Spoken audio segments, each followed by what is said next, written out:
Good morning. I'm Ed Gonzalez, your Harris County Sheriff, and thank you for joining us this morning as we provide an update to our community on a recent case.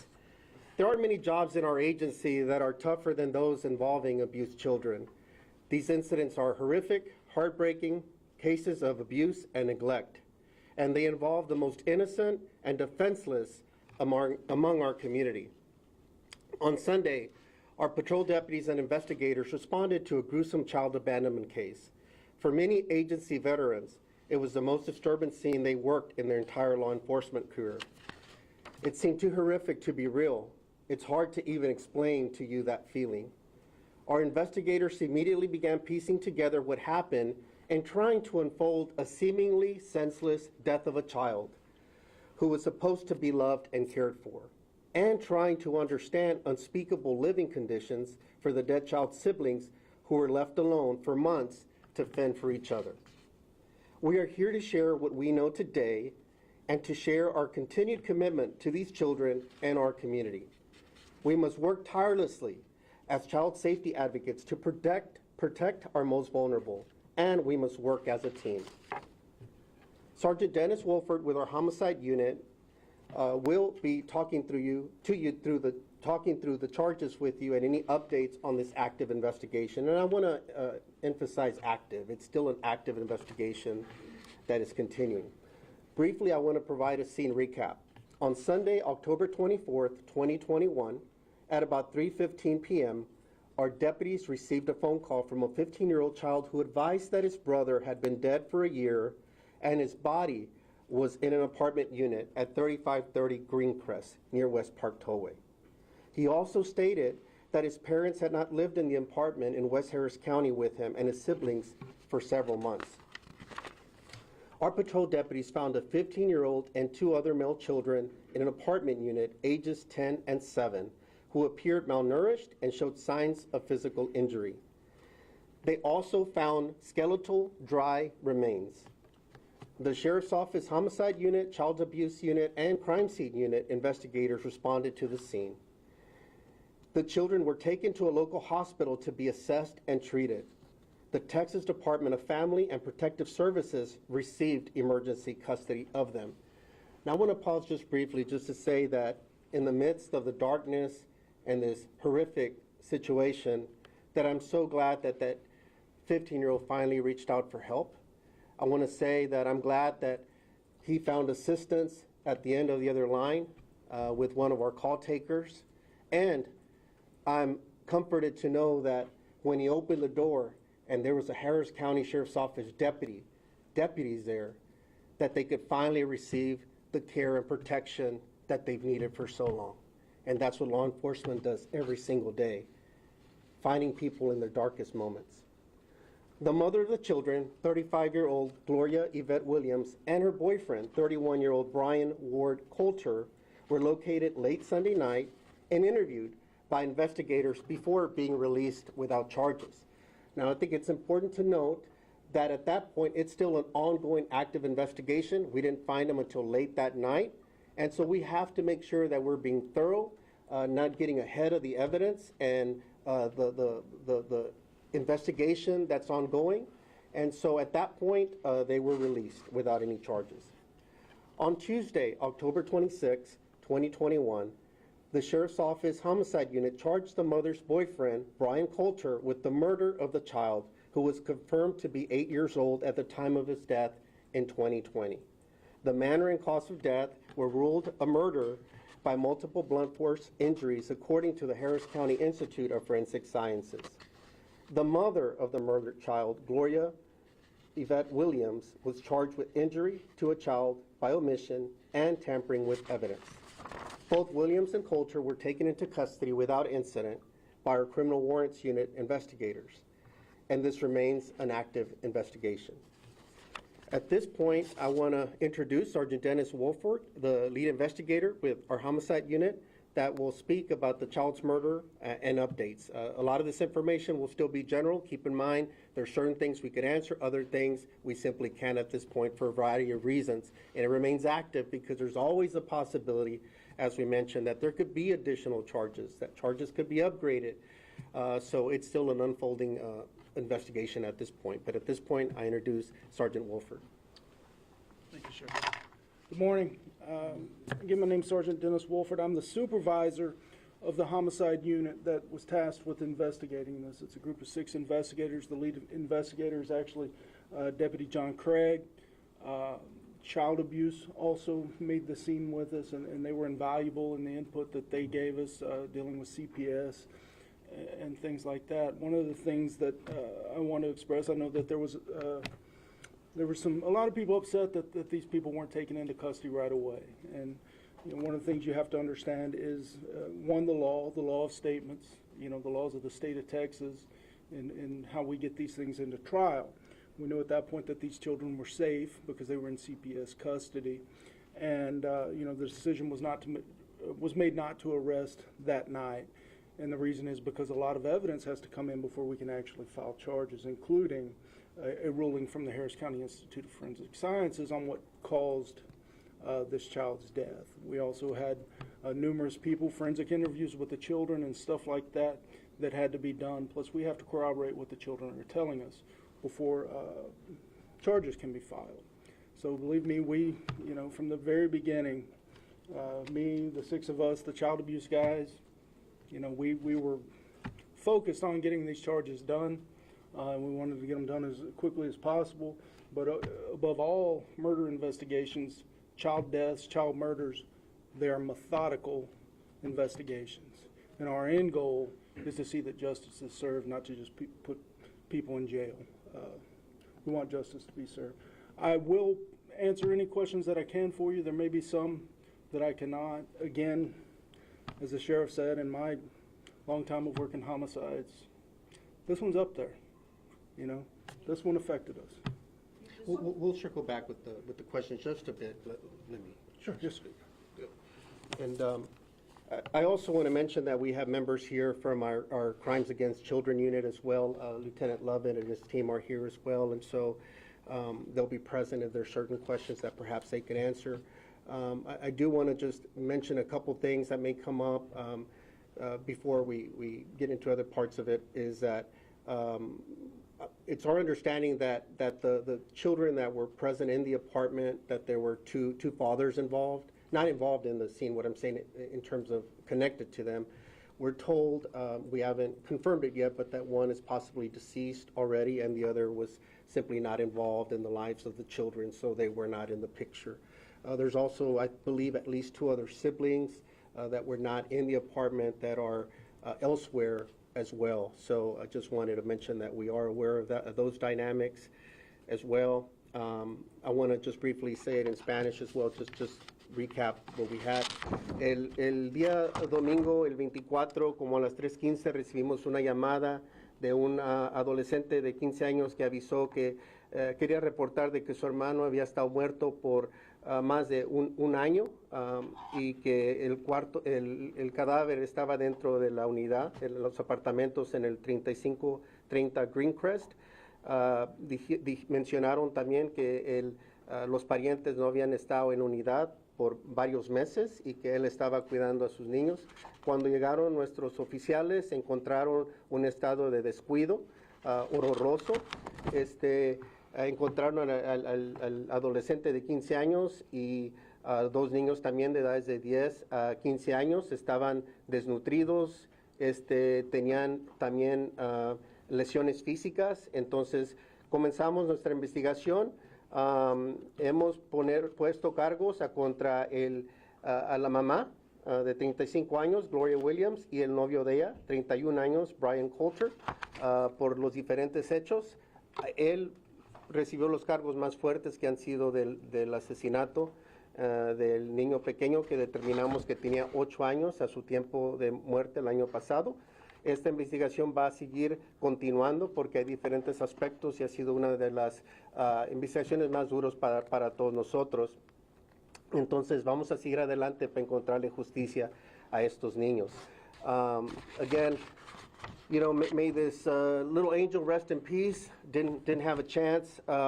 It's very heartbreaking, and we offer our condolences just, to the siblings that remain. And anyone that has ever cared for these children in some form or fashion. And so our heart breaks for them, and we're going to do everything possible to be their aspects through the part of the system that we control, and that we leave no stone unturned, as I promised at the scene. And we will also, our prayer, or my prayer, is that the remaining children find the love, support, and protection that they so desperately need and deserve, and that they have been missing for so long. And I hope that their future is better than their past. We're also told that they hadn't been in school since last May, so for more than a year they've been missing out on that as well. So there's a lot of factors to this, a lot of moving parts, and so that's where we're at right now. I'll go ahead and pause just to see if there's any. I'm sure there'll be questions, but Donald? What were the children's injuries? You said when you found them, they appeared to be malnourished and physically injured. What were their injuries? Lieutenant, do you want to speak a little bit to the injuries, or does anyone know just the physical injuries? So the 9-year-old does have an injury to the jaw that we come to believe was caused to his jaw by the boyfriend, Brian Coulter, several weeks ago. There was no medical attention given for that injury. That injury is going to cause, he's going to have surgery, and that surgery will happen soon. They were very thin. You know, one of the first things I asked them what are they hungry, and they said they were. And the first thing, I don't know if it was because we're cops or what, but they wanted donuts. So, and we immediately went and got them Shipley's donuts. But the physical injury that was evident to the 9-year-old, you know, that's the only real overt sign of trauma to them as far as physically. I want to mention as well, because that was something that was very disturbing, is that back to the different parts. We had the dry remains, skeletal remains that were present. So clearly in our initial observations, the body had been there for a long time, you know, and so that was disturbing. But on top of that, we had a serious injury to another small child that apparently had not received, to our knowledge, any kind of medical attention, any pain treatment or anything like that during the course of this. I also want to point out as well, I mentioned a little bit that the apartment was in a deplorable condition. We saw soiled carpet, no furniture at all, no bedding, no blankets, nothing that we could see, and it appeared to have roaches and flies and just things. It was very bad condition for anyone, especially children, to live in. I spoke with neighbors who were the ones helping give that 15-year-old food, and they didn't know there were 2 other boys inside that apartment. To your knowledge, did the 2 younger boys ever leave the apartment for several months? Were they stuck in the apartment? That's my understanding. Yeah, I do not believe that the 2 young boys were ever allowed to leave that apartment. There is some evidence that perhaps they were locked in, possibly different parts of the apartment, and they were not to leave that apartment, from what I understand. With what you can tell us, it obviously took, the 15-year-old was brave enough to call you guys, but it did take a year. Fear, what can you tell us about what he's saying? Threatening? What took so long to call authorities? I believe it was absolute fear. What the investigation is leading us to the fact that this mother and her boyfriend have been together for a few years now, a couple years. And over time, I think that the beatings were consistent and mainly, involving the younger children. And the 15-year-old just absolutely afraid and was basically hoping or relying on his mother to at some point contact law enforcement and advise of his deceased brother in the house, and that didn't happen. And I think after a year's time, the 15-year-old boy finally said enough is enough, and that's when he decided to contact law enforcement. So those children have been through a lot of trauma, and so again, I mean, fear, the death of a sibling and other things, it's just heartbreaking, and so the trauma is just at another level. So, one in Spanish? Sí. ¿Dónde estaban estos señores? ¿Dónde estaba la esposa, y la madre y este señor? ¿Dónde los encontraron? Ellos estaban viviendo, pues hay diferentes aspectos. Uno es cuando fueron arrestados y el otro estaban viviendo en otro apartamento. Tenían otro apartamento ellos donde vivían juntos. Y la pregunta que le quiero hacer es porque ustedes los encuentran, ustedes acaban de describir las condiciones que estos niños estaban, no tenían muebles, no tenían nada, ni una cobija, nada. ¿Estos señores estaban bien en un apartamento amueblado y todo? The question, first of all, I was asking where they were at, the boyfriend and the mother, generally speaking, and I said that they were living in a separate apartment of their own. And so the follow-up question was, do we know if that apartment was more decent and more well taken care of than the one the kids were in? So I don't know if we know that detail, but do we know the condition of the apartment they were in? We do not know that yet. We have, we're in contact with that complex, and that is on the follow-up stuff we have to do in this week, is to go over there and document what. I'm going to say this, I'm sorry. Any clue of why this happened? Have you talked to these individuals to say as to what was going through their mind in doing this to this kid? Well, especially the mother. Without giving direct quotes or saying what we learned in these interviews or things of that nature, you have to understand a child abuser, and this is a textbook case of a person that abuses children. And the mindset, the demeanor, the children that are abused, 7, 9 years old, 12 years old, very, very vulnerable children. One of the things, these are also something that's probably not out yet, is that these are special needs children.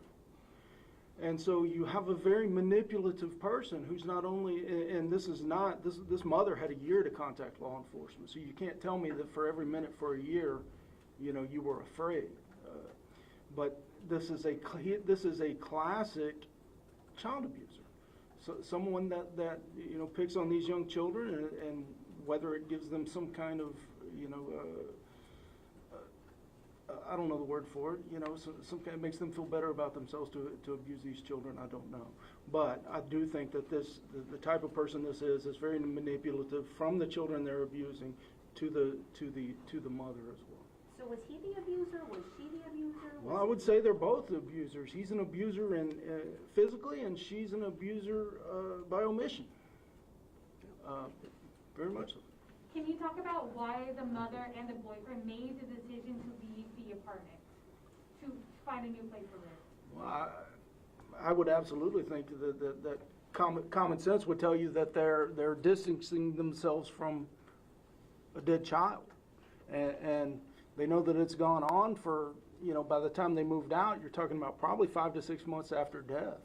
They know the entire time that there's a dead body in this apartment, leaving the kids there in the apartment. Yet those two, the two that are guilty in several different areas, they're going to separate themselves. So they go live in another apartment so that they don't have to be around them.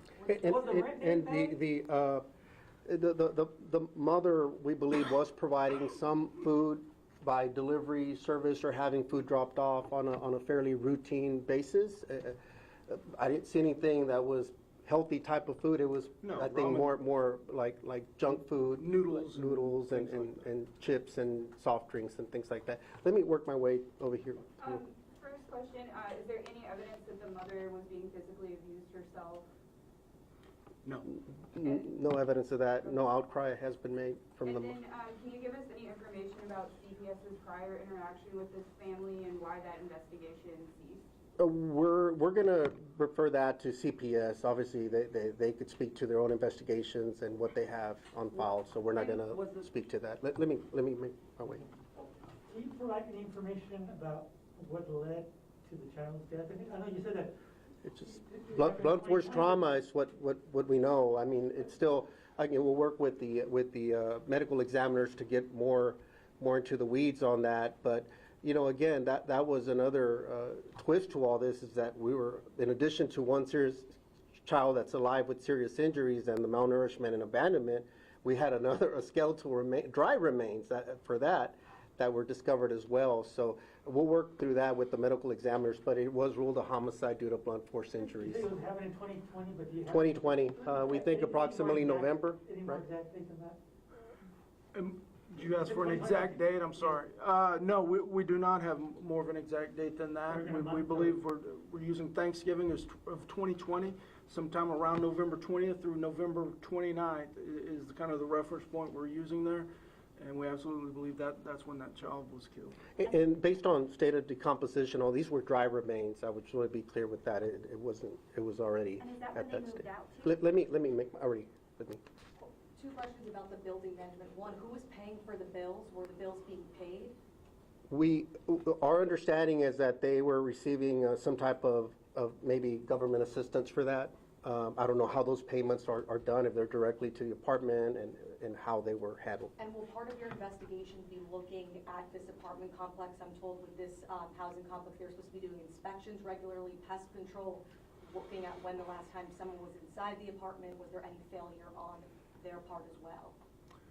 We will document that, obviously, all of that, but I don't think that the focus of our investigation, the Harris County Sheriff's Office, will be on whether there's any type of liability on that apartment complex, any type of criminal liability. You know, ours is strictly the murder of this child and the fact that the mother did not contact law enforcement, report this, or get any kind of help for any of her children that needed it. Are all 4 children special needs? What type of special needs do they have, or were they in the We've same received group? some information that at least 2 may be on the autistic spectrum, but we're not, medical professionals know that part yet. We don't, but that's the general information that we've received. So on top of being abandoned, these are children that really needed some additional care and support to, you know, understanding the dynamics of that. ¿Podría decir eso en español, por favor? Nos dicen que los niños tal vez estaban autistic, por lo menos 2. No somos médicos para estar seguros, pero es lo que nos han dicho, que tal vez tenían autismo. Algo así, mucha gente se cuestiona cómo fue posible que tanto tiempo permaneciera un cuerpo. Creo que hasta ustedes están bien impactados con eso. Sí, no, bastante. No habíamos visto una situación así con todos esos elementos, pero parece ser que los restos habían estado allí ya por más de un año. Es lo que tenemos entendido, que es cuando sospechamos que el novio asesinó al niño y mantenieron el cuerpo allí. Parece que se mudaron ese apartamento a otro apartamento aparte y dejaron a los niños abandonados ahí.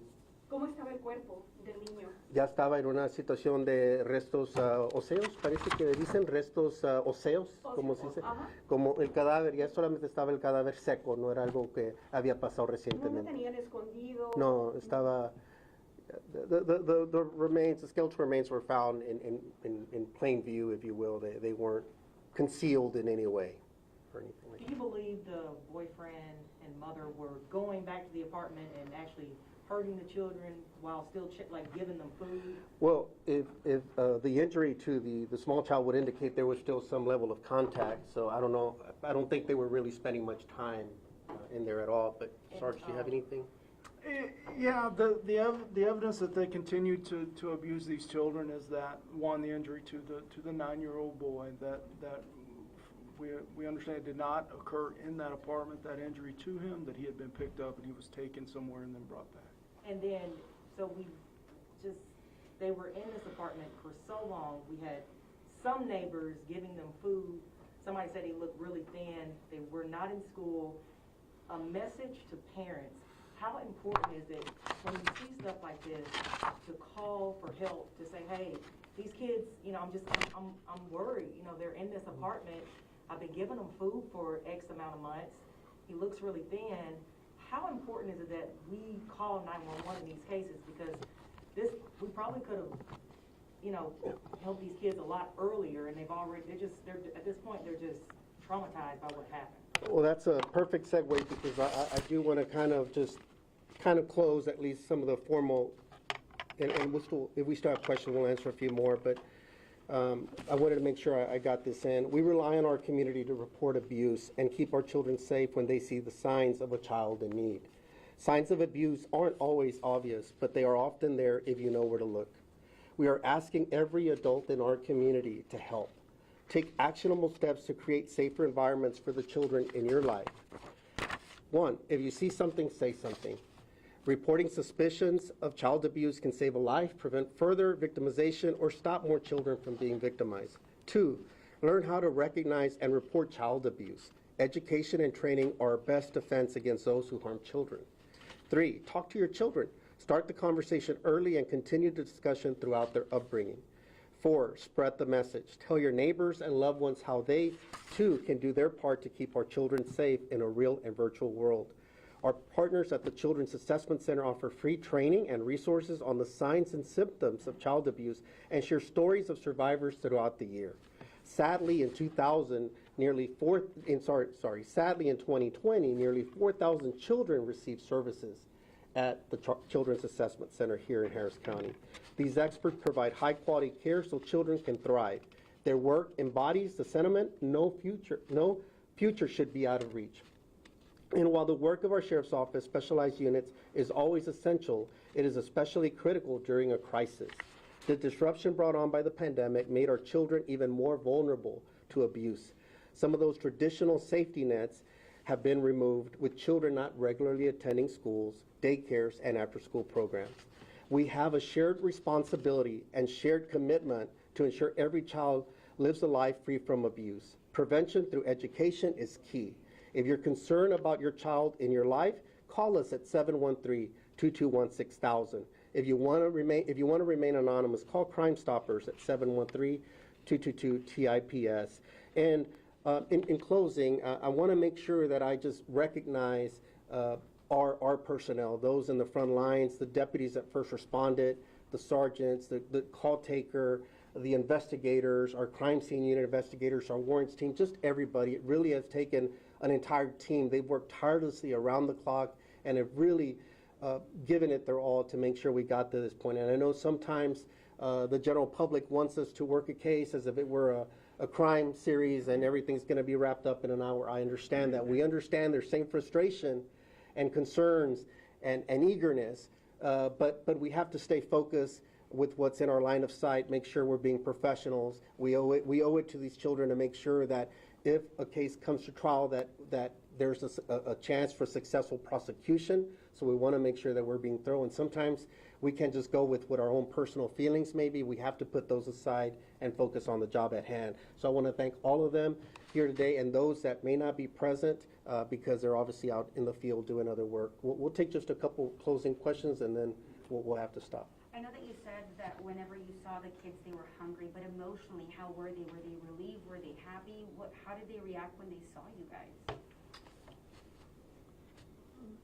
In my opinion, those children were younger than their chronological age. They were very sweet children, very nice, very well-spoken. And you know, from the very beginning, everything we asked them, they were just straightforward. But, you know, at the same time, though, you have that 1,000-yard stare, you know, that blankness in the eyes, but they were as sweet as they can be, you know. It was very sad, but, you know, they are good children. Were each of the children, from the youngest, aware of the abuse that the boyfriend's accused of? And then were they aware that the body was there decomposing over the year? They were aware of the body being there. I don't know how much detail we want to say about what each one knew or not. Yes. Just as I will say those children will be very vital and key witnesses in the prosecution of Mr. Coulter. Will you guys release the 911 calls? Or the 911 calls? we'll talk about that, and if it's something we can do, we'll for transparency, we'll try to get that out. Dime, porque... En español, rapidito, que esos niños están marcados de por vida. Sí, los niños, él describió los niños que a primer ojo parecía ser que no estaban de un estado de madurez para su edad, pero que aparte de todo estaban muy amables, muy agradecidos, estaban bien, pero que obviamente van a necesitar mucho apoyo en los años en el futuro. Y por favor, dígale a la comunidad qué tiene que hacer para evitar ese tipo de cosas. Sí, pues le pedimos al público que ponga ojo. Muchas veces hay situaciones donde pueden ver que un vecino o algo, que hay una situación donde los niños están desnutridos o que no ven a los padres muy seguido, hablen, repórtenlo, déjenos que vengamos a investigar y después ya nosotros nos podemos tomar cargo. Está bien si no está pasando nada, pero si está pasando algo es el momento de intervenir, hable con sus hijos. Lamentablemente con lo de la pandemia y todo, muchos sistemas que estaban ahí para apoyar a los niños, como las escuelas y las maestras, y muchas veces se derrumbó esos sistemas, pero es para los vecinos y los demás. Si comienzan a ver algo sospechoso, es mejor que hablen y que lo reporten. ¿Qué se puede hacer si una familia no tiene, no es capaz de la responsabilidad de una familia? ¿Qué puede hacer? No, pues tienen que hablar a las autoridades y hay diferentes sistemas de apoyo que están ahí para ayudar a familias, pero no es ninguna excusa de que abandonen a su familia, los niños de menor edad y todo eso. Can you clarify the ages of the children and how far away did the mom and boyfriend live? 15 ages, were 15, 10. 15, 7, and 9. And I believe they were staying in West Houston? How far was Is that it location? approximately? Like, Their new apartment from the old, It was about a 25-minute drive. Were there any previous law enforcement calls to service involving that address or the family? have we checked that particular unit? Yes, there are none that when they've been able to find as of today.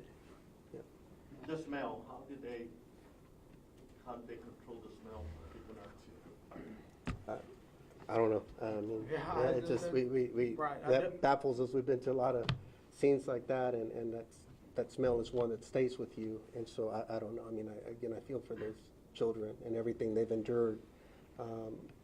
Their physical injuries and situation, as well as the mental and emotional aspects of everything they've endured. So again, my hope and prayer, and I'm sure that the community shares, is that these kids find the love, support, and care that they deserve and need, and all children do. Si el olor, no sé cómo lo controlaron, es un olor muy fuerte cuando fallece alguien y especialmente cuando un cadáver estuvo ahí, los restos estuvieron ahí por mucho tiempo. Entonces, ya después se va pasando el olor, pero no sé cómo pudieron haber sobrevivido pero pasado esa etapa donde estaba esa. But we'll go ahead and close at this point. Gil's available and others will be available if anything comes up. And again, thank you so much for sharing this story with the community, and we hope to raise awareness about what's out there in the community. Again, thank you to our deputies and our call takers and everybody involved for a job well done to this moment. Thank you all very much.